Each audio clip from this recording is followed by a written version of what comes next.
मैं समय हूँ। आज आपको इतिहास बताने आया हूँ कि मेरे सामने कई युग आए चले गए, कई शक्तिशाली राजाओं ने जन्म लिया, राज्य किया और समाप्त हो गए।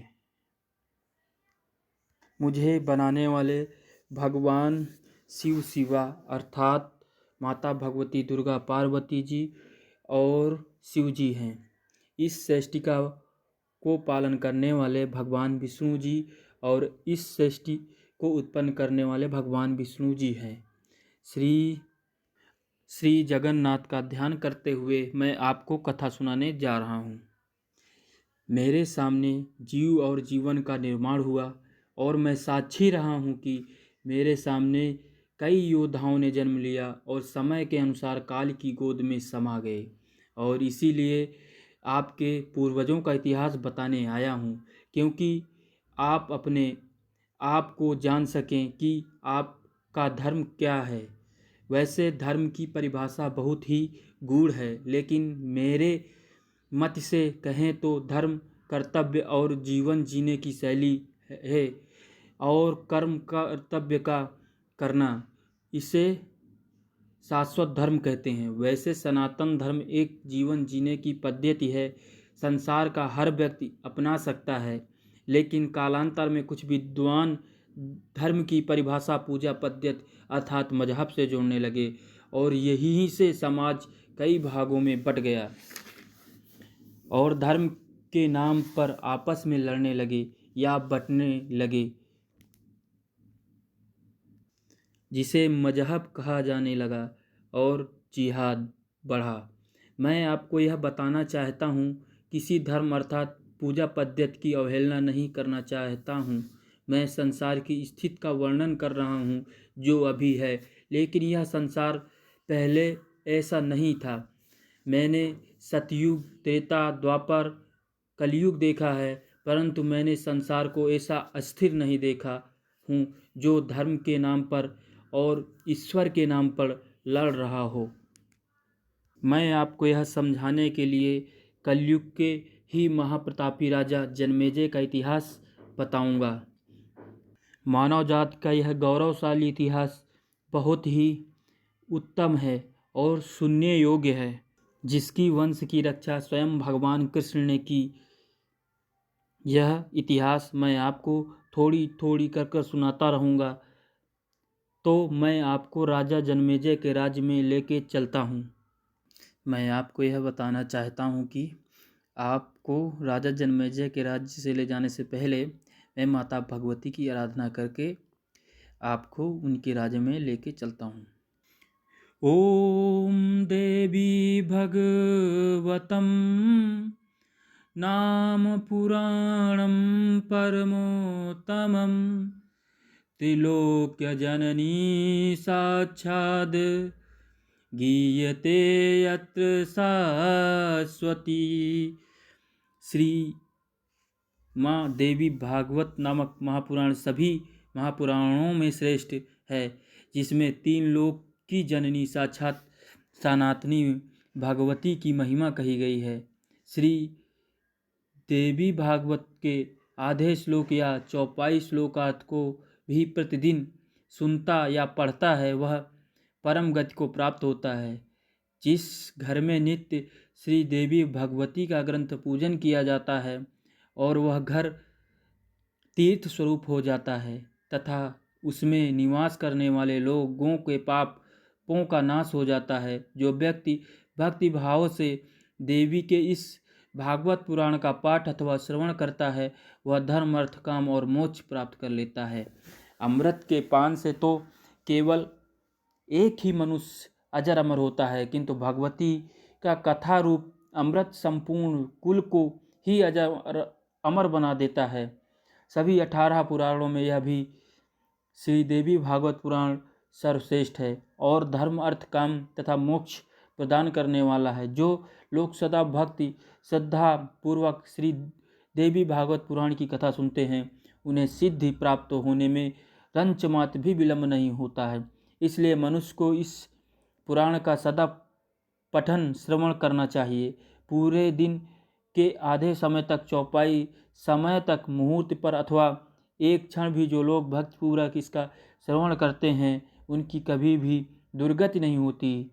समस्त तीर्थ पुराण और व्रत सभी तीर्थ गर्जना करते हैं। जब तक मनुष्य श्री देवी माँ भगवती का सम्यक रूप से श्रवण नहीं कर लेते, मनुष्यों के लिए पाप रूपी अरण्य तभी तक दुखप्रद हैं एवं कटुमय रहता है जब तक श्री देवी भागवत रूपी परशु कुठार उपलब्ध नहीं हो जाता।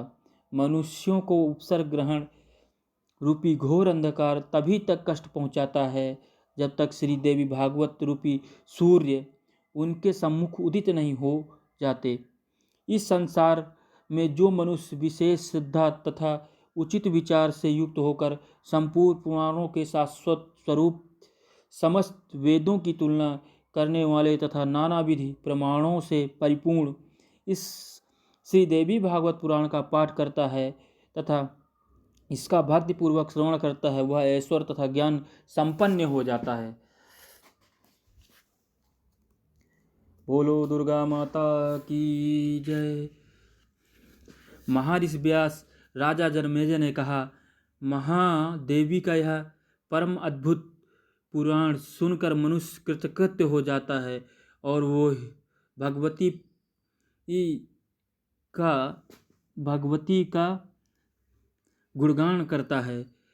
नृपश्रेष्ठ, जिस देवी भागवत में साक्षात मूल रूप का ही प्रतिपादन किया गया है उसके सामान्य अन्य कोई पुराण भला कैसे हो सकता है। जनमेजय, जिस देवी संपूर्ण भागवत पुराण का पाठ करने से वेद पाठ के समान पुण्य प्राप्त होता है, उसका पाठ श्रेष्ठ विद्वानों को प्रयत्नपूर्वक करना चाहिए। श्री सूत जी मुनियों से बोले, जो इस श्रेष्ठ श्री देवी भागवत पुराण का नित्य भक्ति पूर्वक श्रवण करता है उसके लिए कुछ भी और कभी दुर्लभ नहीं है। इनके श्रवण से पुत्रहीन व्यक्तियों को पुत्र, धन चाहने वालों को धन और विद्याभिलाषी व्यक्ति को विद्या की प्राप्ति होती है। साथ ही संपूर्ण पृथ्वी लोक में वह कीर्तिमान स्थापित हो जाता है। जो स्त्री वंध्या कवंध्या अर्थात मृतवंध्या हो, वह इस पुराण के श्रवण से उसके दोष मुक्त हो जाते हैं, इसमें संदेह नहीं है। यह पुराण जिस घर में विधि पूर्वक पूजित होकर स्थित रहता है उस घर को लक्ष्मी तथा सरस्वती कभी नहीं छोड़ती और वेताल डाकनी तथा राक्षस आदि वहाँ झांकते तक नहीं। यदि ज्वारग्रस्त मनुष्यों को स्पर्श करके एकाग्रचित्त होकर इस पुराण का पाठ किया जाए तो दाहक ज्वार उनके मंडलों को छोड़कर भाग जाता है। इनकी एक और आवृत्ति पाठ से क्षय रोग समाप्त हो जाता है। जो मनुष्य प्रत्येक संध्या के अवसर पर दत्तोचित होकर संध्या विधि संपन्न करके इस पुराण के एक एक अध्ययन का पाठ करता है वह ज्ञानवान हो जाता है। शारदीय नक्षत्रों में परम भक्ति से इसका पुराण का नित्य पाठ करना चाहिए। इससे जगदम्बा उस व्यक्ति के ऊपर प्रसन्न होकर उनकी अभिलाषा से भी अधिक फल प्रदान करती हैं। वैष्णव, शैव, सौर तथा गजाधिपति जनों को अपने अपने इष्ट देव की शक्ति की संतुष्टि के लिए चैत, आषाढ़, अश्विनी और माघ इन मासों में चारों नक्षत्रों में इसका पुराण का प्रयत्न पूर्वक पाठ करना चाहिए। इसमें रमा, उमा आदि शक्तियाँ उस पर सदा प्रसन्न रहती हैं। हे मुने, इस प्रकार वैदिकों को भी अपनी गायत्री की प्रसन्नता के लिए उनका नित्य पाठ करना चाहिए। हे श्रेष्ठ मुनियों, यह पुराण परम पवित्र तथा वेदों का सार स्वरूप है। इसे पढ़ने तथा सुनने से वेद पाठ के समान फल प्राप्त होता है।